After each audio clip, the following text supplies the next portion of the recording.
Welcome to Content Chaos with George and Call, a weekly podcast diving straight into meaningful conversations about navigating modern life. Using their weekly review framework, they explore personal growth, professional insights, and cultural observations. No fluff, just authentic dialogue that transforms chaos into clarity. Here we are. Welcome back. Welcome back. It's still spring. It just started. I So know. It's such a delightful day today. Yep. And I put the winter stuff away, and I hope that I don't get punished for doing that. it was going to happen either way. Yeah, that's true. If that That's true. happens. Mm-hmm. All right. So let's get right into it. What went well this week? I think a lot of things went well, but the one thing that I think for me was this week, I'm not sure exactly when this happened, but Afroman went extremely well. That whole thing, for anybody who hasn't, you need to Google Afroman right now and you're going to find Yes. videos. The best way to dive into it is to get the Daily Show's entire segment where it starts with the Prime Minister of Japan and then goes through the whole thing with Afroman. His home was broken into by some police officers. They went in looking for evidence. I mean, they busted in. I should say that. They busted in. They raided his home. Raided. That's the word. Didn't find anything. Whatever they were looking for, they didn't find it. And Afroman, who, if you don't know who that is, he's a rapper. His big hit was When I Got High back from, I don't know, the 90s or something. And he has security cameras all over his property, outside, inside. So he has like full coverage of them going through his house, even in his closets and whatnot. I'm talking like amazing video coverage. And I don't want to spoil it for anyone, but what he captures and what he notices is hilarious. And then he proceeds to make music videos, write songs about the police officers, right? And they're hilarious. And then the police officers decide to sue him, which just, I'll steal it from the Daily Show. I forget the host's name, but he said, they didn't really factor in that when you sue somebody for making fun of you, you're going to have to talk about how they made fun of you. And it is like a little win for the First Amendment, but just a little win. It's just like good to have a nice, positive, fun, hilarious win I can't get enough of it. It's so good. It's so delicious because it was a self-own. I mean, if you know anything about crisis comms, communications, you just let it pass. These people are so dumb that they would try to, sue and go up against First Amendment law. The other part of it is that they were they were profiling him, and he used every tool in his toolkit to troll them. And it's just so brilliant. There's Loretta Ross says she's the one who, she's a human rights leader, and she talks about call people in, don't call them out. But in her TED Talk, she says, fighting hate should be fun. It's being a hater that sucks. And that exemplifies the whole thing because he's fighting it and he's having a hilarious time, and we all get to enjoy it. He really is. And the thing about it is it's as I was watching it for the first time, it's hilarious and he looks preposterous. The whole thing is funny. And then it ends with what he said on the stand, which is really I was so impressed by his choice of words. And I just don't want to spoil it for anyone who hasn't seen it. I highly recommend it's probably 15 or 20 minutes that you'll have. It's an investment that is worth the laugh. Afroman for the win, for the big view. I love it. I love it. Yeah. So other than that, it was a lot of spring, and we got the grill going, and, the boy came home from college and now he's back. He went back, and, it was nice to have him around. He worked a lot, which was also nice to see and just be around. And soccer started for the youngest, and just a lot of things that are just progressing, going well, work-wise too. But how about you? I would add to that, we had the science fair this past week, and being an emerging leader in STEM, Maeve and her friends did a very scientific study of setting sprays, like primer or makeup primer, which I know it's not the same. She keeps telling me it's not the same, so it's not the same. But hey, you know what? It's good that they participated. I was so impressed going around, and these kids are building robots. They're writing programs. They're using AI in like really strategic ways, and for smart, environmental conservation was one. I mean, these boys, they spent 60 hours building it's like a Roomba for the ocean. And of course, it's a kid science fair project, but just to see them so focused on the right idea, working so hard. And then this other kid created a program that measures all of your screen use and kind of in a much better way than like how lame Apple does it in an aggregated manner. You don't have like level of detail. But I'm just like, and sixth graders are doing this. So, big tech can't seem to figure out how to like solve these problems, but kids who are motivated to do so, they do. Okay, but what went well too, I would say I had a great workshop at my home yoga studio Sana in New Providence. And it was a first doing, it was a yoga bookshop, yoga book club. So we talked about a book and we did yoga, and I'm learning, my doctorate research is about integrating movement into different kinds of education. And so it's useful for me to try stuff out. And it just was good. I had a great time. I appreciated all the support of the people who participated. And I got some great ideas of how to do this. And I also got requests to do more of it. So that's good.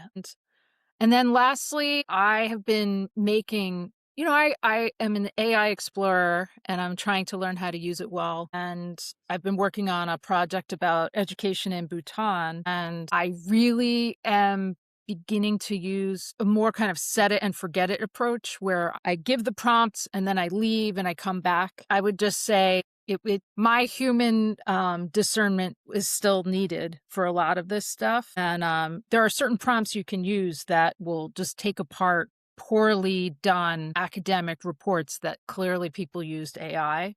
I mean, I guess you could do it for any person's academic papers. But anyway, it's going well. I'm learning a lot from doing all these experiments. Cool. Yeah. So, okay. So what could have been better in the past week? I feel like the nagging thing for me is just there's just so much uncertainty everywhere, and you can take that every possible way right now. There's, the war, and there's so much uncertainty about that, and there's not a lot of clarity there. There's the AI stuff, taking jobs, or is it empowering people, or is it, propping up the economy when this AI bubble, is it going to burst? When it bursts, is it going to take the economy with it? Will we be better off like every other tech bubble at the end? Like there's just so much stuff, and the economy, right? The jobs relate to the economy. Jerome the Powell market. said there's no private sector job growth. Yeah, it was basically flat, which has, happened, in so long. We've had a really, unheard of, like over a decade of just growth, just go, other than the blip with the pandemic until this last year. And I think a lot of people, even people in charge, just don't know what the hell to do in that situation. But it's also not the usual, it's not a normal blip. So it's just more uncertainty. And that's that's very nagging. And without drilling into any of them, that to me, that's it's try to stay focused, and I try on what I can do. And to the extent that any of this other stuff is going to impact me, I'm not going to have any control over it, but it would be nice to have a little more certainty in one of those areas. Yeah. Hopefully we'll get there at some point. Yeah. I read a post by Andrew Yang that was just like so friggin' depressing about, he's always been the universal basic income guy, and he has different vested interests in certain narratives, but that was very depressing when I read that. But yeah, my what could have been better kind of echoes yours, which was, the unemployment in New Jersey, we are second in the country for unemployment, like highest unemployment rate. And beyond, when people are off unemployment, like at a certain point, you lose your benefits, you have nothing left, and you're just kind of, to use a crass term, like free balling it. Like you're just trying to figure out what you're doing. I don't just dare. People are really having a hard time, and I don't think it's always captured in the data. And just knowing a lot of people, I am concerned. But also for what could have been better, I would say all of this SAVE Act nonsense is very concerning. I mean, everything I read says there's not a good chance that it'll get passed, that'll pass in the Senate. But, the Elon Musks of the world and anyone who doesn't want to have any checks or balances is freaking out. And yeah, and obviously the war in Iran is an epic, epic failure, and it's not going well. Everyone knows it. And you can't, at a certain point, like you just can't, we're all watching it together. Like we all see it. So you can't, there's so much obfuscation and lies and point to something else, distractions. But like this is something that the world is all watching at the same time. And it's not good. It's not good. Yeah. Yeah. For sure. Yeah. It's scary. Yeah. All right. Well, switching gears, what did you learn this week? I think this week for me, it's just I continue, like you, I use the AI stuff a lot, not to repeat myself from other episodes, but it's just I realize that I'm sort of living a lot of the trend stuff that I talk about. Yeah. And I have continued to learn how to use these tools and integrate all these platforms with AI via AI, and my productivity has just gone through the roof. I mean, I talk a lot about being able to have a higher level of productivity and drive more business as a small business. And I feel like, I realize, wow, I'm actually sort of living that right now. Like the stuff that I'm doing and the stuff that I'm able to, as I'm looking at new customers and existing customers, what I'm able to have capacity for and commit to is far greater than what I couldn't do some of the things I'm doing now 3 years ago. I just wouldn't have the capacity to do it all. It might mean that I focus on paying customers and not some of the content, but I'm doing way more content, way better content than I ever did before, plus more work. And it's just really such an interesting thing. And I think that I'm so, I don't know, maybe grateful just being in a place where I've had to do this, or it's the business. I feel like I'm way ahead of a lot of the market, but it's also invisible. Like nobody knows but me and whoever's listening to this podcast right now. Yeah. But anyhow, yeah. So that's I'm just learning a lot about how to leverage these tools and what can be done. And it just gets anything that you think should be possible. If you can't figure it out today, just come back in a month or two and it'll be possible then. It's ridiculous. Is ridiculous.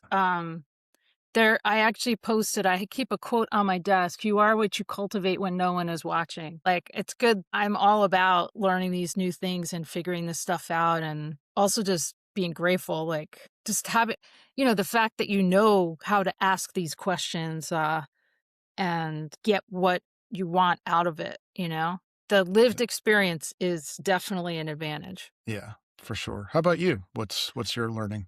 My learning is I was writing a Substack post about a couple different media trends, have popped up this week. And it brought me to read a new book by Steven Pinker. It's called "When Does Everyone Know That Everyone Knows?" And I'm listening to it on Spotify.